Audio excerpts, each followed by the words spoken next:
യേശുക്രിസ്തുവിൻ്റെ നാമത്തിൽ എല്ലാ പ്രിയപ്പെട്ടവർക്കും പ്രഭാതവന്ദനം അറിയിക്കുന്നു. മോർണിംഗ് ഡ്യൂവിലേക്ക് സ്വാഗതം. വർഷങ്ങൾക്ക് മുമ്പ് ഞാൻ ഒരു ബൈബിൾ സെമിനാരിൽ പഠിപ്പിക്കുമ്പോൾ ഒരു ദിവസം വൈകുന്നേരം ആ ബൈബിൾ കോളേജിൻ്റെ ചാപ്പൽ സർവീസ് നടക്കുകയാണ്. ആ പ്രത്യേക യോഗത്തിൽ എന്നോട് ദൈവവചനം സംസാരിപ്പാൻ ആവശ്യപ്പെട്ടു. ഏതാണ്ട് ഒരു ഉച്ചയായ സമയത്താണ് എന്നോട് ആവശ്യപ്പെടുന്നത്. അപ്പോൾ മുതൽ എന്ത് പ്രസംഗിക്കണം എന്നുള്ള കാര്യത്തെക്കുറിച്ച് ഞാൻ വളരെയധികം ചിന്തിക്കാൻ തുടങ്ങി. പക്ഷേ ഞാൻ വളരെയധികം പരിശ്രമിച്ചിട്ടും എനിക്കൊരു ദൂത് പ്രാപിക്കാൻ കഴിയുന്നില്ല. അങ്ങനെ ഞാൻ ഞങ്ങളുടെ അധ്യാപകരുടെ ഡോർമെട്രിയിൽ ഞാൻ അങ്ങോട്ടും ഇങ്ങോട്ടും നടന്നുകൊണ്ട് തന്നെ ദൈവത്തോട് ഹൃദയം പകർന്ന് പ്രാർത്ഥിക്കുന്ന സമയത്ത് എൻ്റെ ഒരു സഹ അധ്യാപകൻ്റെ മേശപ്പുറത്ത് ഒരു ഫെവിക്വിക്കിൻ്റെ പാക്കറ്റ് കിടക്കുന്ന ഞാൻ കണ്ടു. ഞാൻ ആ പാക്കറ്റ് എടുത്ത് ശ്രദ്ധിച്ചു നോക്കിയപ്പോൾ അതിൽ എഴുതിയിരിക്കുകയാണ്, അഡ്ഹസീവ് ഫോർ ഓൾ, എല്ലാത്തിനെയും ഒട്ടിക്കാം.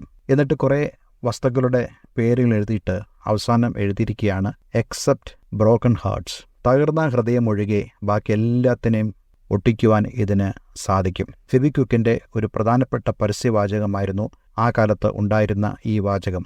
Fevikwik fixes everything but a broken heart എന്നായിരുന്നു ആ ക്യാപ്ഷൻ. പെട്ടെന്ന് എൻ്റെ ഹൃദയത്തിൽ ദൈവത്തിൻ്റെ പരിശുദ്ധാത്മാവ് ഇടപെട്ടു. അന്ന് ഞാൻ പ്രസംഗിച്ച വേദഭാഗം സങ്കീർത്തനം 51 നിന്നായിരുന്നു.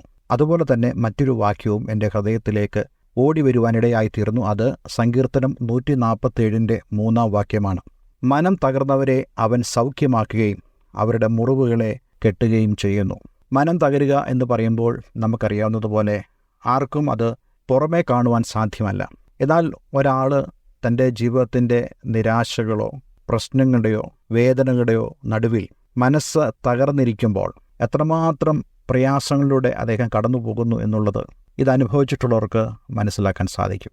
എബ്രായ ലേഖനത്തിൽ കർത്താവ് യേശുക്രിസ്തു നാം കടന്നു പോകുന്ന എല്ലാ പ്രയാസങ്ങളിലൂടെയും കടന്നു പോയവനാണെന്ന് വ്യക്തതയോടുകൂടെ പറഞ്ഞിട്ടുണ്ട്. അതുകൊണ്ട് കർത്താവായ യേശുക്രിസ്തു നമ്മളുടെ മനം തകർച്ചയിൽ നമ്മെ വിടുവിപ്പാൻ തക്കവണ്ണം അവൻ പിതാവായ ദൈവത്താൽ പരിശീലിക്കപ്പെട്ടവനാണ്. അതുകൊണ്ടാണ് ഇവിടെ വളരെ വ്യക്തമായി പറയുന്നു, മനം തകർന്നവരെ അവൻ സൗഖ്യമാക്കുന്നു. ലോകത്തിൽ വളരെയധികം ഫേമസ് ആയ ഫെവിക്വിക്ക് കമ്പനി പറയുകയാണ്, മനം തകർന്നവരെ ഒഴികെ ബാക്കി എല്ലാത്തിനെയും ഒട്ടിക്കുവാൻ ഈ പശയ്ക്ക് കഴിയുമെങ്കിൽ മനം തകർന്നവരെ സൗഖ്യമാക്കുവാൻ കർത്താവ് യേശുക്രിസ്തുവിനെ കൊണ്ട് മാത്രമേ കഴിയത്തുള്ളൂ. ദാവീദിനെക്കുറിച്ച് നമ്മൾ വായിക്കുന്നുണ്ട്. 51 സങ്കീർത്തനത്തിൽ താൻ പറയുന്നു, ദൈവമേ, തകർന്നും നുറുങ്ങിയിരിക്കുന്ന ഹൃദയത്തെ നീ നിരസിക്കുകയില്ല. ദൈവം ഒരു നാളും തള്ളിക്കളയത്തില്ല. ദൈവത്തിനടുക്കിലേക്ക് വന്ന മനസ്സ് തകർന്ന ഒരാളെ ദൈവം സൗഖ്യമാക്കാതെ വിട്ടിട്ടില്ല. ഈ സങ്കീർത്തനത്തിൽ തന്നെ അതിന് 4 വാക്യത്തിൽ നമ്മൾ വായിക്കുന്നുണ്ട്, അവൻ നക്ഷത്രങ്ങളുടെ എണ്ണം നോക്കുന്നു, അവയ്ക്കൊക്കെയും പേര് വിളിക്കുന്നു.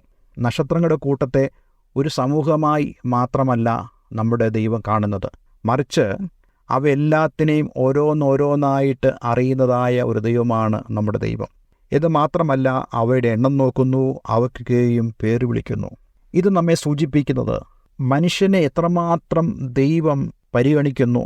മനുഷ്യൻ്റെ പേര് ദൈവത്തിനറിയാം, നമ്മുടെ സ്വഭാവം അറിയാം, നമ്മുടെ അവസ്ഥ അറിയാം. അതുകൊണ്ട് ഇന്നെന്നെ കേൾക്കുന്ന പ്രിയമുള്ളവരെ, നിങ്ങളുടെ ജീവിതത്തിൽ ഏതവസ്ഥയിലൂടെ നിങ്ങൾ കടന്നുപോയാലും ആ അവസ്ഥയിൽ നിങ്ങളെ സൗഖ്യമാക്കുവാനും നിങ്ങളെ വിടിവിപ്പാനും കഴിയുന്ന ഒരേ ഒരാളേ ഉള്ളൂ, അത് കർത്താവായ യേശുക്രിസ്തുവാണ്.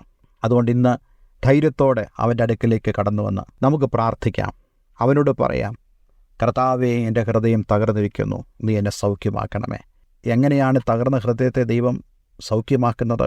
അവന് വേണ്ടി ദൈവം പ്രവർത്തിക്കുക വഴി. യാക്കോബ് തകർന്ന മനസ്സോടുകൂടെ അവൻ യാബോക്ക് ആറിൻ്റെ തീരത്ത് ആയിരുന്നു. ദൈവം എന്താ ചെയ്തത്? ദൈവം ഒരു ദൂതനെ അയച്ച് അവനെ അനുഗ്രഹിച്ചു.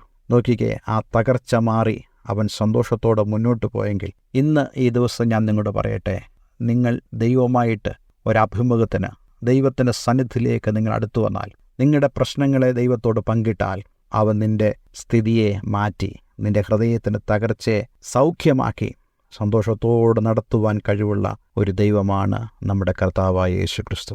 ഒരു വാക്ക് ഞാൻ പ്രാർത്ഥിക്കുന്നു. സ്വർഗീയ പിതാവേ, ഈ വചനത്തിനായി സ്തോത്രം. ജീവിതത്തിൽ തകർച്ചയുടെ അനുഭവത്തിലൂടെ കടന്നു പോകുന്ന ആളുകൾ എന്നെ കേൾക്കുന്നവരുണ്ട്.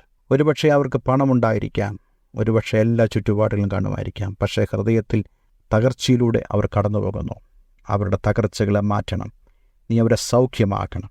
ഈ വചനത്താൽ അവരെ ആശ്വസിപ്പിക്കണം, സഹായിക്കണം. യേശുവിൻ നാമത്തിൽ തന്നെ. ആമേൻ, ആമേൻ. ദൈവം എല്ലാവരെയും അനുഗ്രഹിക്കട്ടെ. വളരെ അനുഗ്രഹീതമായ ഒരു ദിവസം ആശംസിക്കുന്നു. God bless you.